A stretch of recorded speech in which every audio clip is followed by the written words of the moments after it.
Hi geniuses, welcome to the channel Science Wizard. This channel is all about the science subject of classes 6th, 7th, 8th, 9th and 10th physics and chemistry. If you are new to my channel, you can subscribe to the channel for more science videos.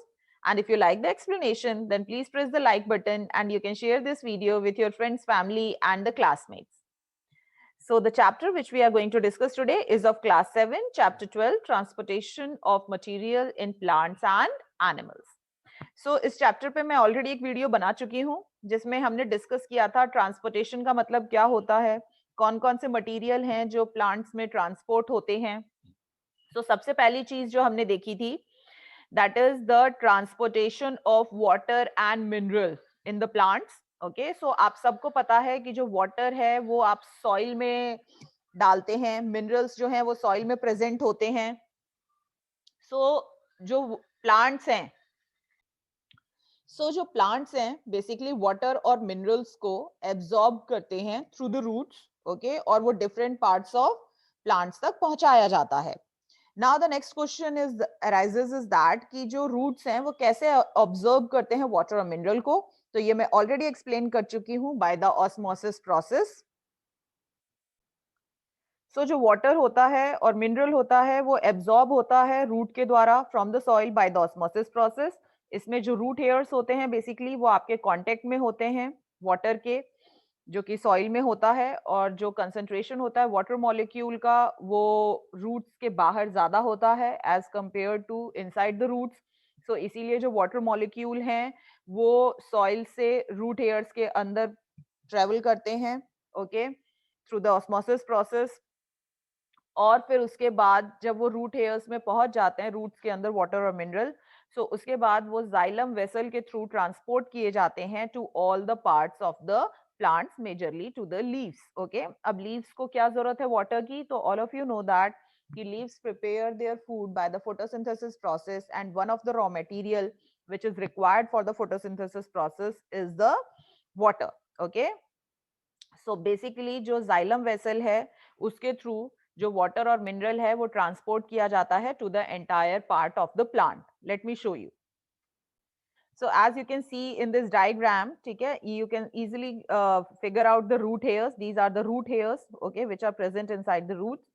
Okay, और यहाँ पे ये जो root hairs होते हैं यही water और mineral को absorb करते हैं from the soil through the osmosis process. और जैसे ही वो root hair के अंदर चला जाता है water और mineral, then you can see there are two type of vessels. Okay, xylem and the phloem. इसमें से जो आपको ब्लू कलर का दिख रहा है this is the xylem and yellow one is the phloem. So as you can see जो xylem vessel है वो रूट हेयर से स्टेम में और फिर ब्रांचेस के थ्रू लीव्स तक पहुंच रहा है. ठीक है, so as you can see यहाँ से आप देख रहे हैं यहाँ पे जो एरो है वो अपवर्ड डायरेक्शन में है. इसका मतलब कि जो वाटर और मिनरल है, so arrow pointing upwards is showing that the water and minerals which are absorbed by the root, they are traveling to the stem to the leaves in the upward direction. Okay, so xylem vessel का basically यही काम है कि वो water और mineral जो कि root के द्वारा absorb किया जाता है through the osmosis process उसको transport करता है to the leaves for the photosynthesis process. Now आप सबको पता है कि जब कोई भी चीज गिरती है तो वो हमेशा अर्थ की तरफ अट्रैक्ट होती है towards the earth due to the gravitational force. Okay, but अगर किसी चीज को अपवर्ड डायरेक्शन में जाना है, ओके, सो इसका मतलब क्या है कि उसका अगेंस्ट द ग्रेविटी ट्रेवल करने के लिए उसका जो फोर्स उस पर अप्लाई हो रहा है that must be greater than the gravitational force, तभी वो ऊपर की तरफ जा सकती है. तो अगेंस्ट द ग्रेविटी ये वाटर और मिनरल जो है वो ट्रेवल करता है to the leaves. Then how is it possible? ठीक है, ऊपर की तरफ कैसे जाता है, क्योंकि ऊपर से नीचे आना किसी भी चीज के लिए बहुत इजी है, बट नीचे से ऊपर कैसे ट्रेवल करता है वाटर और मिनरल? सबसे पहली चीज जो वाटर और मिनरल को ऊपर की तरफ अगेंस्ट द ग्रेविटी ट्रेवल करने में हेल्प करती है, that process is called the transpiration process. Basically ये ट्रांसपिरेशन प्रोसेस जो है वो लीव्स में अकर करता है इन द प्लांट्स. इसको बहुत इजीली समझाने की मैं कोशिश करूं तो आप ऐसा समझ लो जैसे आपको स्वेट होता है, ठीक है, आप सबको पसीना आता है, तो पसीना कहाँ से निकलता है हमारे बॉडी में? हमारे बॉडी में जो स्मॉल स्मॉल पोर्स प्रेजेंट होते हैं उसके थ्रू जो भी हमारे बॉडी का वेस्ट वाटर है वो फ्लश आउट होता है in the form of a sweat. तो सिमिलरली जो प्लांट्स होते हैं, ठीक है, वो भी जो वाटर उनके लिए जरूरी है फॉर द फोटोसिंथेसिस प्रोसेस वो कंज्यूम कर लेते हैं, और उसके बाद जो भी वाटर बच जाता है that is not of any use for the plants, ठीक है, वो उसको बाहर निकालते हैं अपनी बॉडी से। अब वो प्लांट्स कैसे उसको बाहर निकालते हैं? तो जो प्लांट्स के पास लीव्स होती हैं उनमें एक स्टोमेटा होता है जिनको कि स्मॉल स्मॉल पोर्स कहते हैं। सो बेसिकली जो स्मॉल पोर्स हैं उनके थ्रू जो वाटर है वो बाहर आता है और इवापोरेट होता है, ठीक है। सो ये जो प्रोसेस होता है of the evaporation of water through the stomata जो कि प्रेजेंट होते हैं on the surface of leaves, इसको हम ट्रांसपिरेशन प्रोसेस कहते हैं। सो अगर कॉन्स्टेंटली जो लीव्स हैं वो वाटर को लूज कर रही हैं, इवापोरेट कर रही हैं थ्रू द ट्रांसपिरेशन प्रोसेस, तो वहां पर जो वाटर का कंसंट्रेशन है लीव्स में वो कम हो जाएगा, ठीक है, as compare to the amount of water which is present in the soil. So वहां पर क्या होगा? Due to the continuous evaporation of water from the leaves, वहां पे वो एक अपवर्ड सक्शन क्रिएट करता है, अपवर्ड पुल क्रिएट करता है, ठीक है। अब इसको बहुत इजीली अगर मैं समझाऊं तो आप सबने देखा है कि जो वैक्यूम क्लीनर होता है, ठीक है, वो एग्जैक्टली इसी प्रिंसिपल पे काम करता है, वहां पे भी सक्शन क्रिएट होता है, ठीक है। तो जितनी बाहर की मिट्टी होती है वो सारी की सारी अंदर ले लेता है। तो सेम यहाँ पर भी, क्योंकि वहां पर कॉन्टिन्यूअसली जो वाटर है वो इवापोरेट हो रहा है लीव से, तो वहां पर वाटर का जो कंसंट्रेशन है वो लो हो चुका है और जो वाटर है वो रूट्स में बहुत ज्यादा है। सो इसीलिए वहां पे एक सक्शन फोर्स क्रिएट होता है और वो वाटर को ऊपर की तरफ अपवर्ड डायरेक्शन में मूव करने में हेल्प करता है। So this suction force basically pulls the water from root upwards through the stem, branches and finally to the leaves. तो इसीलिए जो वाटर है वो रूट से पहले स्टेम में जाते हैं, फिर ब्रांचेस में और फिर लीव्स तक पहुंचाए जाते हैं। ओके, नाउ अगर देखा जाए तो ये जो ट्रांसपिरेशन प्रोसेस है ये अच्छा है या बुरा है प्लांट्स के लिए? क्योंकि अगर शायद जो प्लांट्स हैं वो ये वाटर लूज ना करें, ओके, तो फिर प्लांट्स को एब्जॉर्ब करने की जरूरत ही नहीं पड़ेगी बार बार वाटर को, और अगेंस्ट द ग्रेविटी ट्रेवल करवाने की जरूरत नहीं पड़ेगी। सो लेट अस सी कि ये ट्रांसपिरेशन प्रोसेस जो है वो कंटिन्यूअसली लूज करता है वाटर को through the plants, okay, then why is it necessary? सबसे पहली चीज, ट्रांसपिरेशन प्रोसेस का क्या फायदा है कि वो एक सक्शन पुल क्रिएट कर देता है due to the evaporation of water, जिसके कारण जो वाटर है वो बहुत लंबी हाइट्स तक भी, ग्रेट हाइट्स तक भी पहुंच जाता है। तो आपने देखे होंगे बहुत बड़े बड़े ट्रीज होते हैं, ठीक है, तो रूट से आप इमेजिन करो उतनी हाइट तक वाटर को पुल करके ले जाना, for that you require really a very good suction. Okay, तो ये सक्शन जो पुल जो है वो क्रिएट होता है due to the evaporation of water through the stomata of the plants, okay, which are present in the leaves. Next, आपने देखा होगा कि जब भी स्वेटिंग होती है आपको और जब स्वेट सूखता है, ठीक है, तो जो इसको बहुत इजीली अगर मैं समझाऊं तो आपके बॉडी में कहीं से भी अगर पानी इवापोरेट हो रहा है तो वो इवापोरेट कैसे होगा? वो आसपास की जो हीट है उसको कंज्यूम करेगा और फिर उससे वो इवापोरेट होगा। तो क्योंकि वो सराउंडिंग की हीट को एब्जॉर्ब कर लेता है तो जो सराउंडिंग का एटमॉस्फेयर है वो कूल डाउन हो जाता है, ठीक है। सो इन द सेम वे जो प्लांट्स हैं जब वो ट्रांसपिरेशन प्रोसेस करते हैं तो जो वाटर स्टोमेटा के थ्रू इवापोरेट हो रहा है वो क्या करता है? आसपास की हीट को कंज्यूम कर लेता है और उससे वो इवापोरेट हो जाता है, जिसके कारण की वहां पे कूलिंग इफेक्ट होता है। So basically transpiration process help करता है प्लांट को कूल रखने के लिए, ओके, तो क्योंकि बहुत ज्यादा अगर सनलाइट आएगी तो that can literally damage the parts of the plants, so उसको वो प्रिवेंट करता है basically to get damage from the direct heat of the sunlight, okay. So that's why the transpiration process causes the cooling effect also. Next, ये जो transpiration process है इसी के कारण जो वाटर और मिनरल हैं वो रूट से लीव्स तक पहुंचाए जाते हैं और वहां पे फोटोसिंथेसिस प्रोसेस लीव्स जो है वो परफॉर्म करते हैं। एंड जब ये फोटोसिंथेसिस प्रोसेस लीव्स में आकर करता है तो they prepare the food for the plants. Now अगर बात करें कि ये जो रेट ऑफ ट्रांसपिरेशन है, ठीक है, ट्रांसपिरेशन का मतलब the water is getting evaporated, okay, through the stomata which are present in the plants, okay. So अब ये जो रेट ऑफ ट्रांसपिरेशन है ये बढ़ जाता है, मतलब कि जो वाटर इवापोरेट हो रहा है लीव्स के थ्रू, उसका जो रेट है वो बढ़ जाता है। कब? या तो बहुत गर्मी हो या फिर बहुत हवा चल रही हो। अब अगर बहुत गर्मी है तो सूरज की रोशनी बहुत तेज होगी, और जितनी ज्यादा रोशनी तेज होगी, हीट उतनी ज्यादा होगी, और उसके कारण जो वाटर है वो इजीली एनर्जी को एब्जॉर्ब करके इवापोरेट हो सकता है। तो इसीलिए गर्मी के टाइम में जो पानी है वो जल्दी इवापोरेट हो जाता है। आपने नोटिस किया होगा गर्मियों के टाइम में आपके कपड़े जल्दी सूख जाते हैं। आप गर्मियों के टाइम में जब भी किसी बर्तन में पानी भर के बाहर रखते हो तो कुछ ही घंटों में पानी उसमें से इवापोरेट हो जाता है। सो क्यों होता है? क्योंकि सन की हीट बहुत ज्यादा होती है और वो इजीली हीट को एब्जॉर्ब करके वाटर इवापोरेट हो सकता है। नाउ अगर बात करते हैं इनटू द मूविंग एयर, ठीक है। अब मूविंग एयर के कारण क्या होता है, आपके एटमॉस्फेयर में हमेशा वाटर वेपर प्रेजेंट होता है जिसको हम ह्यूमिडिटी कहते हैं, ओके।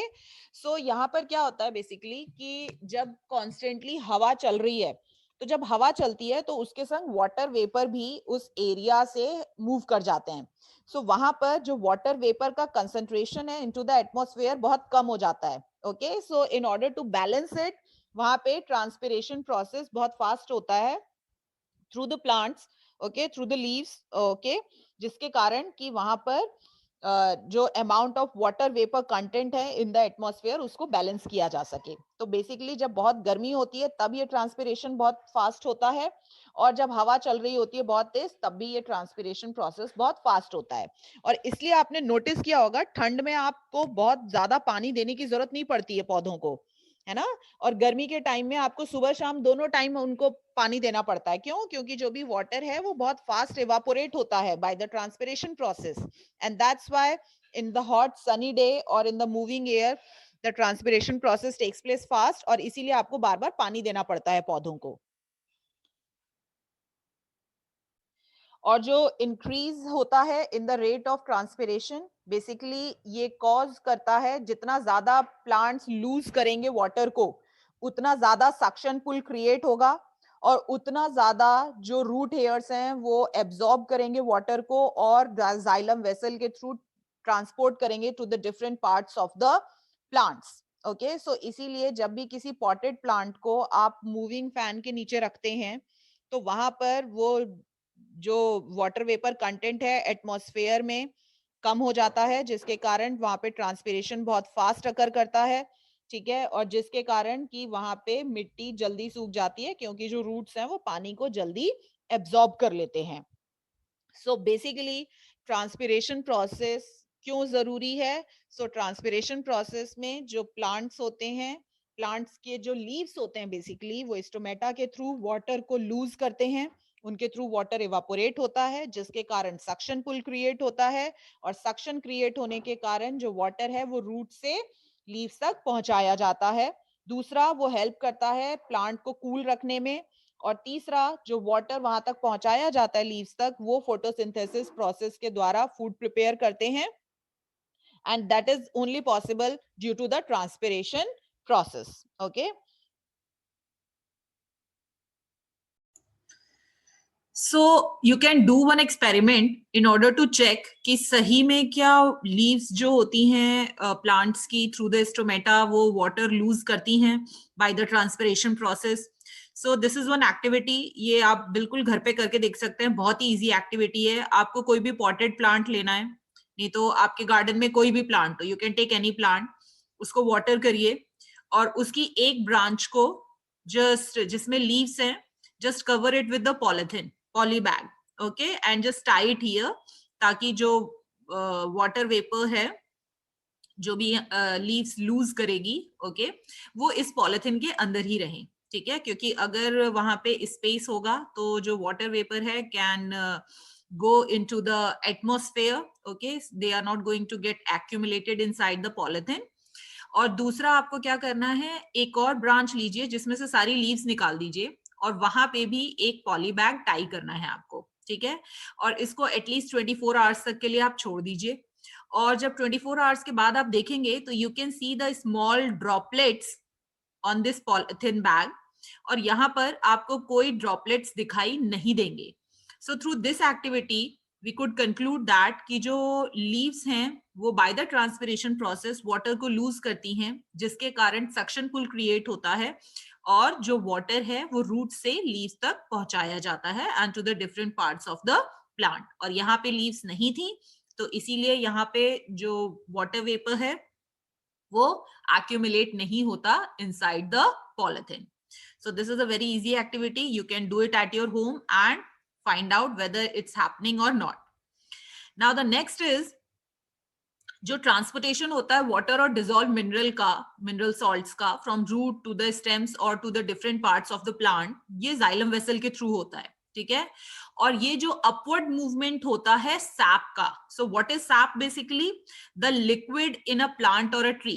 ओके, सो बेसिकली अगर आप देखेंगे तो water is a liquid which has a dissolve minerals in it. Okay, so basically ये जो सैप है जो कि लिक्विड होता है प्लांट और ट्री में, जो कि अपवर्ड डायरेक्शन में मूव करता है from root to the leaves and different parts of the plant. Okay, इसको हम कहते हैं accent of the sap. Means the upward movement of the sap which is containing water and mineral is called the accent of the sap. Okay, now next is that कि अगर water का loss जो है by the transpiration process बहुत fast हो रहा है और रूट हेयर्स उतनी फास्ट जो वाटर है वो एब्जॉर्ब नहीं कर पा रहे.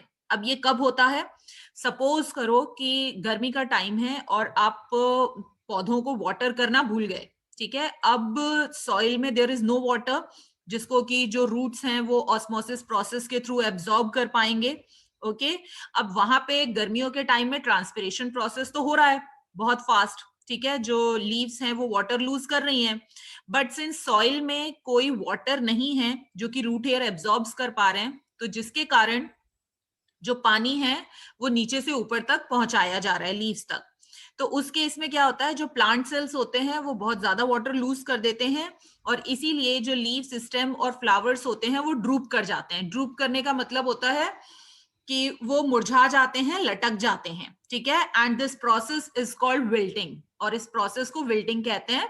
Drooping of the stems, leaves and flowers due to the fast transpiration process. Okay, so अगर ट्रांसपिरेशन फास्ट हो रहा है और absorption by the root hairs उतना फास्ट नहीं है, तो इन दैट केस जो प्लांट सेल्स हैं they can easily lose water and droop themselves, and this is called the wilting. Now हमने ये देखा अभी तक transpiration of water and mineral में कि जो वाटर और मिनरल होता है वो रूट से लीव्स तक और डिफरेंट पार्ट्स ऑफ प्लांट तक ट्रांसपोर्ट किया जाता है. मेजरली यहाँ पे दो प्रोसेसेस अकर करते हैं. पहला प्रोसेस होता है जिसके कारण जो रूट हेयर्स हैं वो एब्जॉर्ब करते हैं वाटर और मिनरल को from the soil, and this process is called the osmosis process. और जब रूट हेयर्स उसको एब्जॉर्ब कर लेते हैं सॉइल के थ्रू, तो वहां पर एक प्रोसेस होता है ट्रांसपिरेशन प्रोसेस जो कि अकर करता है through the leaves of the plants. Okay, जो कि जिसमें जो लीव्स होती हैं वो वाटर वेपर लूज करती हैं, वाटर लूज करती हैं. ओके, जिसके कारण वहां पे सक्शन पुल क्रिएट होता है, और सक्शन पुल क्रिएट होने के कारण जो पानी है आपके रूट हेयर्स में वो रूट से लीव्स तक अगेंस्ट द ग्रेविटी पुल करके पहुंचाया जाता है. तो majorly these are the two processes which happen during the transportation of the water and mineral in the plants, और ये दोनों ही चीजें ट्रांसपोर्ट की जाती हैं रूट से different parts of the plant through the xylem vessel. Okay, so these are the three important things which you have to keep in mind, and the three definitions: what is transpiration, what is accent of sap, and what is wilting. Okay, now next is the transportation of the food material. तो जिस ढंग से water और minerals leaves तक पहुंचाया जाता है, आप सबको पता है कि जो ग्रीन प्लांट्स होते हैं they can only prepare the food by the photosynthesis process, और ये सारा का सारा प्रोसेस जो होता है प्रिपरेशन ऑफ फूड का, that happens in the green leaves of the plants. तो बेसिकली खाना तो सिर्फ ग्रीन लीव्स बना रही हैं, but every part of the plant requires the food. So इसका मतलब फूड को भी ट्रांसपोर्ट किया जाता है from leaves to the different parts of the plant. Okay, so basically ये जो ट्रांसपोर्टेशन होता है फूड मटेरियल का from leaves to the other part of the plant, that is carried out by the different tissue, okay, and that is called the phloem, okay. और ये जो process होता है ट्रांसपोर्ट करने का फूड मटेरियल को, इसको हम कहते हैं translocation. So what is translocation? Translocation is the process of transporting the food material which is prepared by the plants in the green leaves to the different parts of the plant, and this translocation process in plants is basically carried out by the phloem vessel. Okay, so ये जो translocation process है ये phloem tissues के द्वारा carry out किया जाता है. और जो वाटर है, and the most important thing here is that कि अगर हम वाटर की बात करें तो जो वाटर है वो सारा का सारा सॉइल में रहता है, और सॉइल से वो सक्शन पुल के द्वारा डिफरेंट पार्ट्स ऑफ प्लांट्स में पहुंचाया जाता है with the help of the xylem vessel. Okay, तो जो वाटर और मिनरल है वो हमेशा अपवर्ड डायरेक्शन में ही मूव करता है, from roots to the different parts of the plants. But अगर हम खाने की बात करते हैं तो जो लीव्स होते हैं वो हमेशा ऊपर होते हैं, सेंटर में भी होते हैं, मीडियम लेवल पे भी होते हैं. ओके, सो जो खाना है बेसिकली जो लीव्स के द्वारा प्रिपेयर किया जा रहा है वो नीचे की तरफ भी पहुंचाया जाता है टू द रूट्स, एंड ऊपर तक भी पहुंचाया जाता है to the different stems and branches of the different parts of the plants. Okay, so basically जो water है वो move करता है through the xylem vessel only in the upward direction, root से ऊपर की तरफ. बट अगर हम फूड की बात करते हैं तो जो फूड है वो फ्लोएम वेसल में ट्रांसपोर्ट किया जाता है, वो ऊपर की तरफ भी जाता है in the upward as well as in the downward direction. So this is the important thing which you have to keep in mind. And this is the activity jiske through you can check that whether the food get transported in the plant through the phloem vessel or not. Okay, so basically phloem transports the food material in the plant. What you have to do, you have to take a plant with a thick stem jiski moti stem ho, okay, and remove the phloem tissue as shown. So as you can see in this image, okay, so this is the thick stem, and out of this the brown part, okay, you have to basically take a knife or a sharp object and basically remove this brown part till you are able to see this yellow part in the stem. Okay, so this brown part is having the phloem vessels in it, okay, which basically transports the food material from leaves to the different parts of the plant. So जब आप ये brown part यहाँ से remove कर देंगे, सो इसका मतलब आपने इसमें से फ्लोएम जो है वो रिमूव कर दिया इस बीच वाले पार्ट में से, ठीक है. और फिर उसको आपको 24 घंटे के लिए छोड़ देना है. You don't have to do anything after removing the phloem. Okay, now you can see the upper part, okay, this part get swollen. Okay, तो ये सूज जाएगा. और ऐसा क्यों होगा? क्योंकि देखो यहाँ से जो लीव्स है वो उन्होंने फूड प्रिपेयर किया है, अब वो फूड जो है वो ट्रांसपोर्ट हो रहा है थ्रू द फ्लोएम वेसल. तो यहाँ पे फ्लोएम वेसल से फूड यहाँ तक तो आ रहा है. नाउ आपने आगे का फ्लोएम वेसल हटा दिया है यहाँ से. ओके, सो अब जो फूड है वो नीचे ट्रांसपोर्ट होने के लिए it is not having the phloem vessel. So जितना भी फूड है वो सारा का सारा यहाँ पे एक्यूमुलेट हो रहा है. Okay, so this is showing that the swollen part of this part of the plant is showing that कि जो food है वो phloem के through ही transport होता है, because there is no phloem in this part, so food आगे transport नहीं हो पा रहा है, वो सारा का सारा accumulate हो रहा है और इसीलिए वो वहां पे swollen हो गया है. Okay, so this is by this activity we can prove that the food get transported in the plant through the phloem vessel. So basically, we have finished one part of the chapter, the transportation of the material in plants. So they say there are only two type of material which get transported in the plant. One is water and mineral, and second is the food. Okay, and water and mineral. So the water and mineral get transported into the different part of the plant. Okay, with the help of the xylem vessel. और इस transportation के लिए you require the two processes. First one, the root absorbs the water from the soil, that happens to the osmosis process, and the second is the transpiration process, basically that creates the suction pull, Okay, this is the transpiration process in which the leaves loses the water and which creates a suction pull, and due to which the water move against the gravity from roots to the different parts of the plants. And then we have learned that the transportation of the food material, and in the transportation of food material, this process is done by the phloem vessel. So there are two different vessels in the plants. Xylem transport water mineral, phloem transports the food material. And this transportation of the food material from leaves to the different part of the plants is called the translocation process.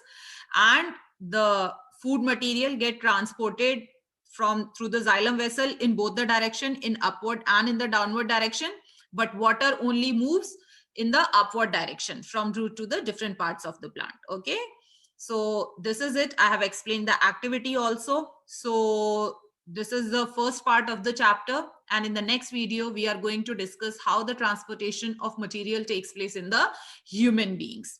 So till then, take care. Bye bye.